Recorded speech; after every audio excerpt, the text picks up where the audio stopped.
building the wall. The United States of America gets back control of its borders, gets back its borders. President Trump's plans to make good on a signature campaign promise. No taxpayer dollars for abortion. What's next in the fight to safeguard the Hyde Amendment? March for Life. It's something that is very important to him. Will President Trump make an appearance at the largest pro-life demonstration in the world? And making over Moses. Crews work to restore Michelangelo's famous statue.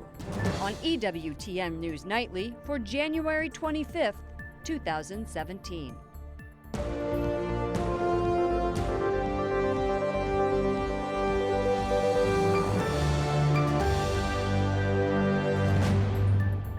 Good evening from Washington, D.C., and thank you to those of you joining us from around the world.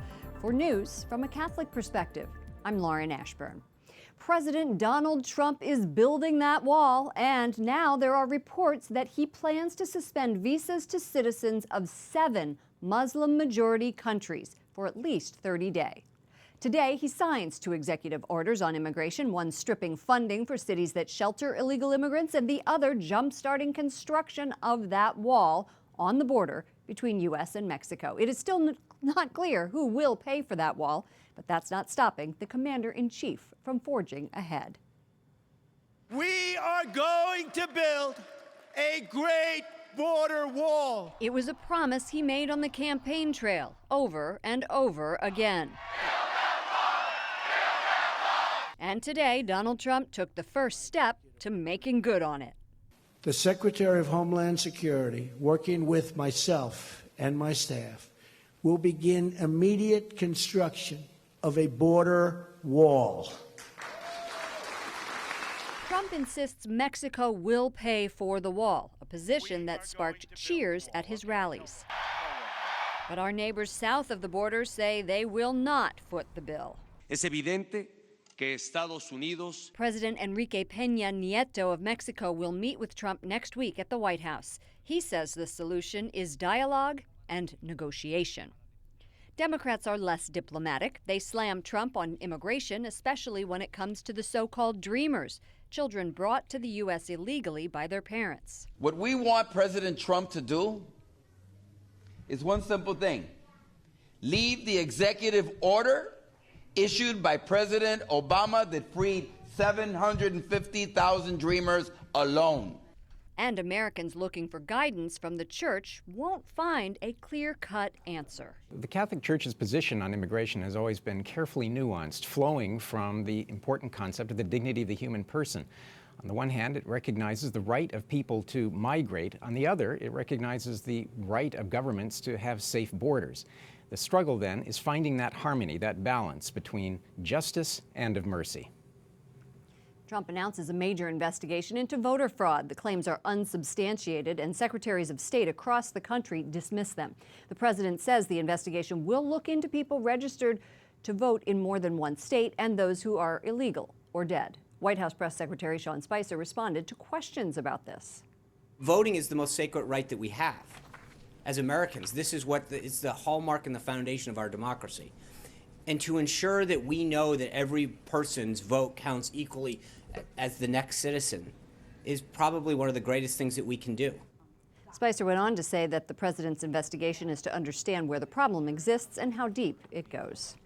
And Donald Trump is also considering a major review of America's interrogation methods for terror suspects. The draft order could include reopening the CIA-run black site prisons outside the United States and reverse President Obama's deal to close Guantanamo Bay. The document also instructs the Pentagon to send newly captured enemy combatants.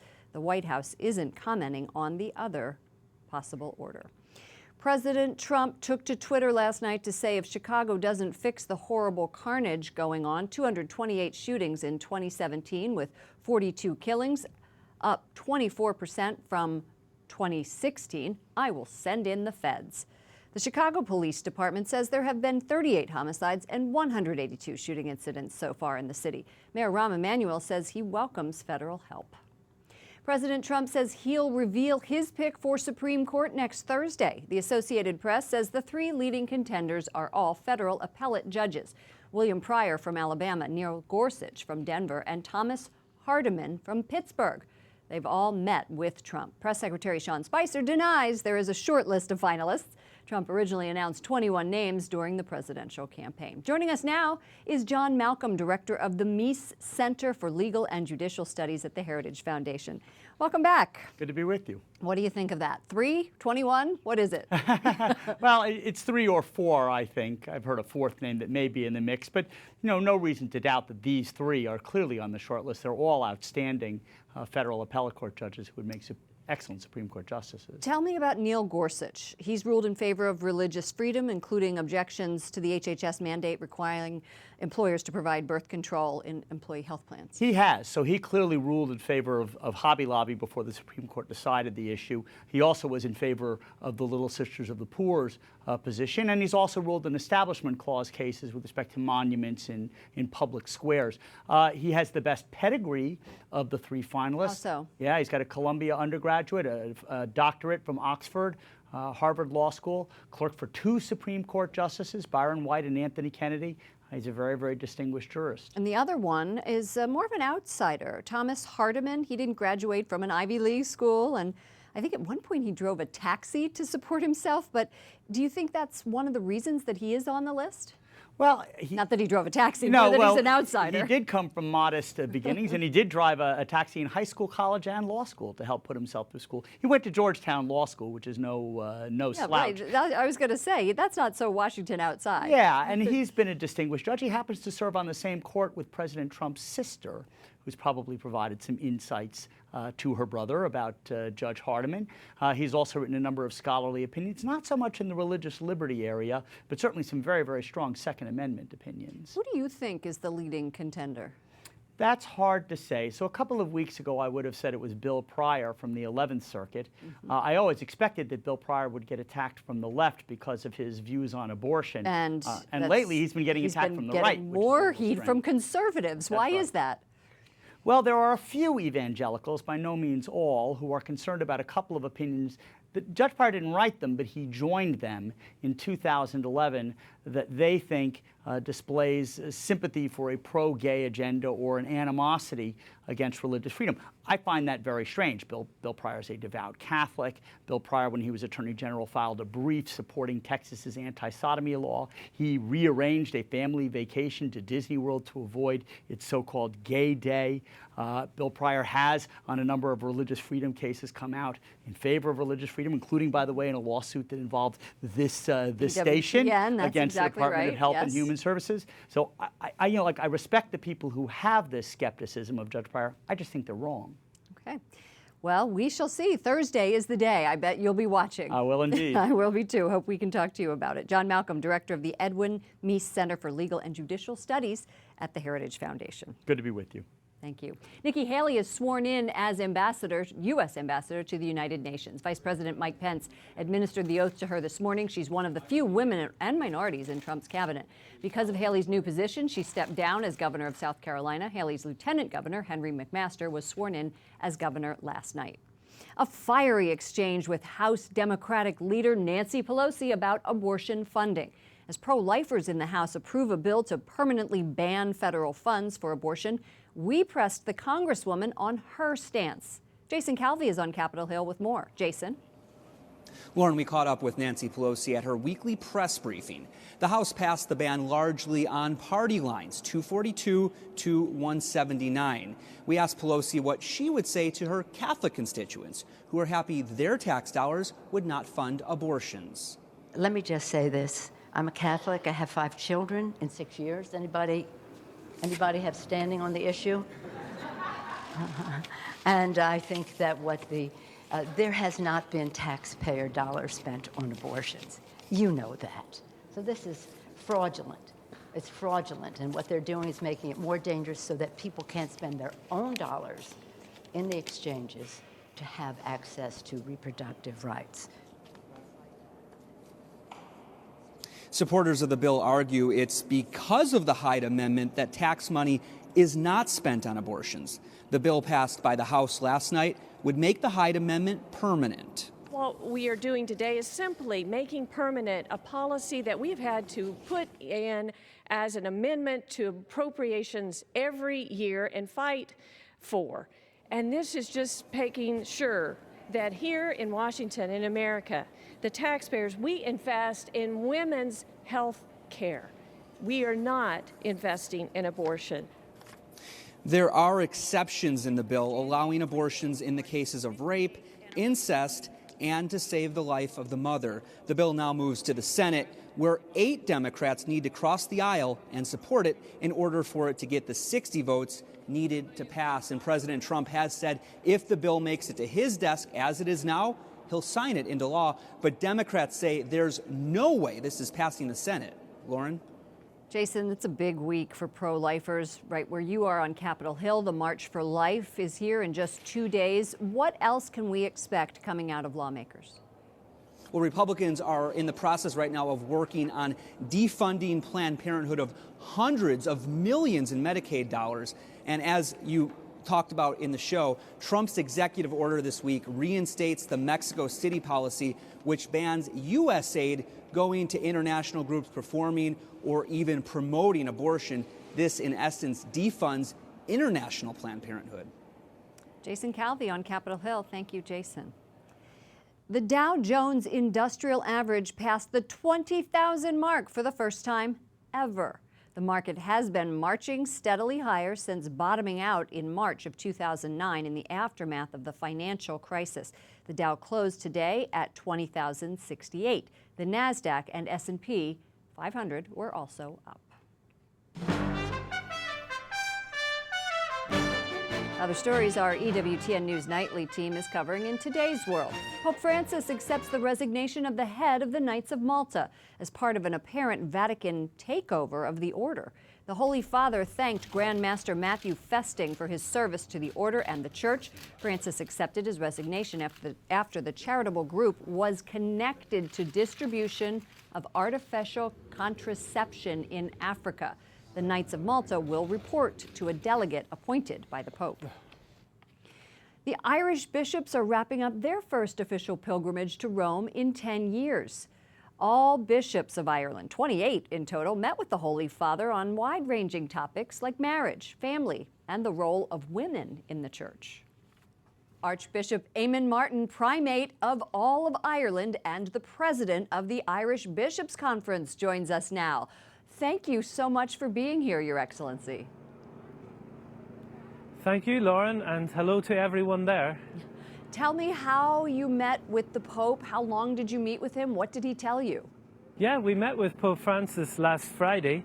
We thought it was for about an hour and a half, but after an hour and 3/4, he said, look, he said, I'm keeping you too long, but I can stay for another while. So we did, of course, and we were there for more than 2 hours with Pope Francis. It was a wonderful experience. You could have just told him no, but anyway, let's get on to what you were talking about. You know, you've got an increase in secularism in Ireland. There's a challenge to the anti-abortion, to the abortion laws there, and redefinition of marriage. Yet you said that your meeting with Pope Francis was extraordinary. Tell us why. It was extraordinary because he wanted to listen. He wanted to hear about the problems and challenges that we're facing in the church in Ireland. And as you mentioned, they are many. But this is the exciting time to be church, to be people of faith, and to try to offer a message of hope into the people of Ireland and into society. And this is one thing that we in the church in Ireland are beginning to discover.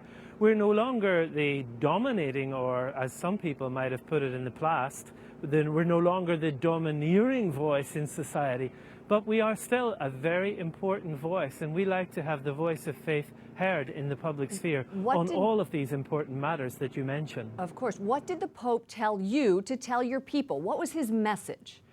Pope Francis has this incredible knack of being able to say a lot in gestures. So what he did was he sat down with us. We were in a big oval shape, and he was sitting there among us, and he said, let me hear about your problems. And we really got a sense that he was present to us, that he was listening, and that he was accompanying us as bishops in all of our struggles. So therefore, I think he was offering that as a template for us as pastors, to be shepherds amongst our people, to have a ministry of presence, an apostolate of the ear, as he called it, listening to our people, being with them where they are at, and gently but firmly inviting them into a relationship with Jesus, which will transform their lives. Thank you so much for those words of wisdom. I think that they apply anywhere, not just in Ireland. And also, I want to say good luck to you on the World Meeting of Families that's going to be taking place next year in Dublin. Archbishop Eamon Martin, Primate of All Ireland and the President of the Irish Bishops' Conference. Thank you for joining us. Thank you.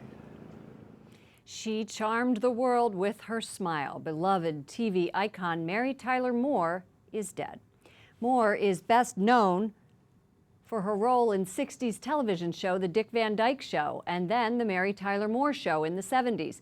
She won 7 Emmy Awards and was nominated for an Oscar in 1980. She battled diabetes for decades and had a benign brain tumor removed in 2011. Moore died surrounded by family. She was 80 years old. Coming up, it's no secret the president has campaigned as a pro-life president. the March for Life gets a boost from the White House. Le donne sono più coraggiose degli uomini. And Pope Francis makes a bold statement about women.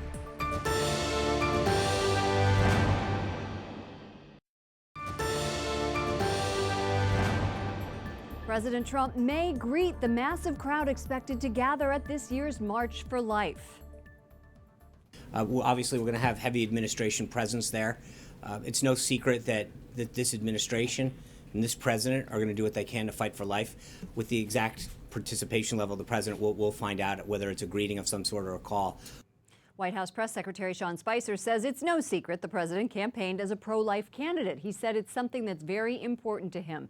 Kellyanne Conway, counselor to the president, will be speaking at the march. EWTN will have complete coverage on Friday. I'll be hosting live coverage from 9 until 5:30 Eastern, followed by EWTN News Nightly at 6 p.m. Lawmakers in Maryland introduce assisted suicide legislation. The bill would allow terminally ill patients to end their own lives by taking drugs prescribed by a doctor. 6 states have laws on the books. Similar bills previously stalled in Maryland. EWTN is launching a new program, and it is called Pro-Life Weekly. It premieres tomorrow. Former News Nightly reporter Catherine Seltner is the host of EWTN Pro-Life Weekly. Well, hello. It's good to be back in here with you. It's so nice to be with you. Tell us about the program. So this program, we're airing our special premiere tomorrow. Our January special will go weekly in March.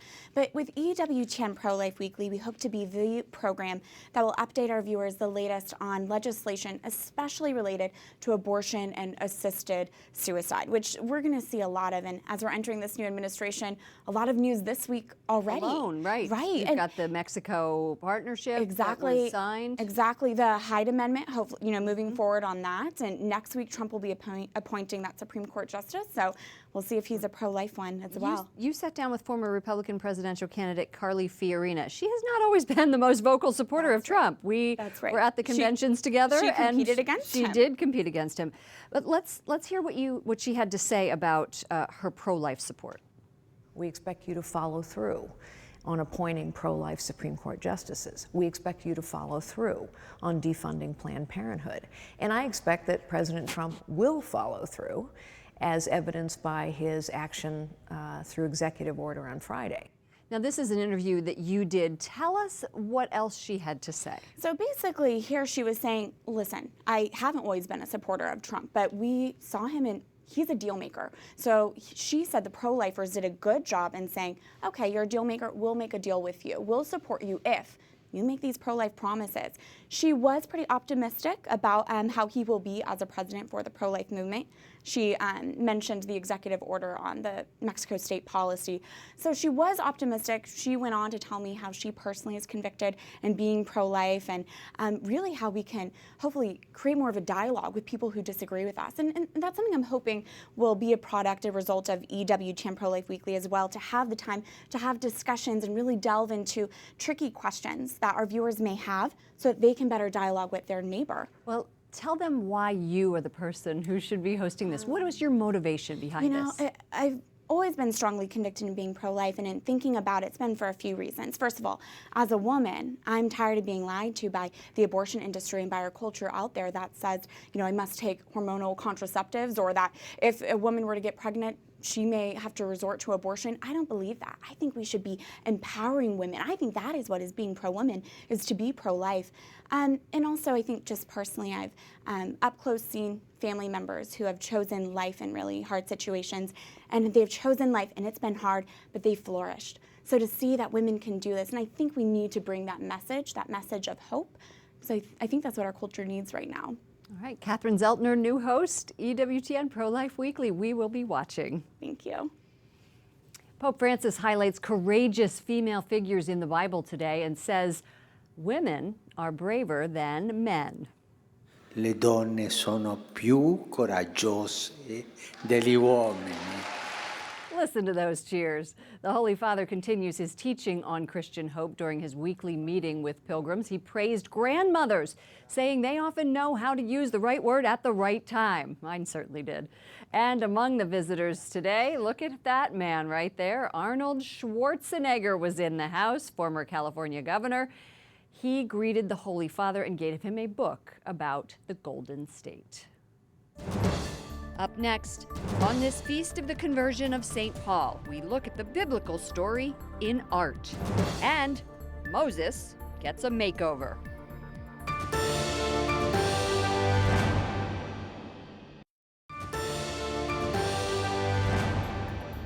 Today we celebrate the Feast of the Conversion of St. Paul the Apostle. And this next prayer is from today's Mass. O God, who taught the whole world through the preaching of the blessed Apostle Paul, draw us, we pray, nearer to you through the example of him whose conversion we celebrate today, and so make us witnesses to your truth in the world. Joining us now is Jem Sullivan, author of The Beauty of Faith. Jem, welcome back. Thank you, Lauren. Tell us about this painting. I think it must be very difficult to paint something that happens that's invisible. That's right. This beautiful drawing from the National Gallery really captures that dramatic moment when Saul is thrown off his horse to the ground, blinded by rays of heavenly light. And he hears Jesus say to him, Saul, Saul, why do you persecute me? I think what's interesting is that conversion, like you said, is a very interior, personal experience. So how is an artist to capture that? Here the painter uses movement. Everything is moving in this scene. The horses, the clouds, the soldiers, and Saul. So all of this exterior movement is really evoking the interior journey of Paul's heart and mind as he is converted to the love and mercy of God. The other one, in complete contrast, is almost stick figure-like. I mean, I think it's a lot better than that, but you don't have all the movement, it isn't ethereal, it's just very basic. We know that Saul fiercely persecuted the early Christians. And in fact, we could say that his conversion really begins at the stoning of St. Stephen, who is the first martyr. And because as Stephen is being stoned, he prays aloud to the Lord, praying for his persecutors, including Saul, who was a witness to his martyrdom. So here we see in this engraving from the National Gallery, on the right side, Saul thrown off his horse again to the ground, and at the center of the composition, Saul, now blind, being led by his companions to the city of Damascus, where he will remain blind for 3 days till he is healed by Ananias. So the once ruthless persecutor of Christians is now Saul, the apostle to the Gentiles, who brings the name of Jesus to the world. And these are both Flemish painters, and they are beautiful in their own right. Thank you so much. Jem Sullivan, author of The Beauty of Faith. Finally tonight, Italian restorers reveal the improvements they've made to Michelangelo's famous Moses statue in Rome.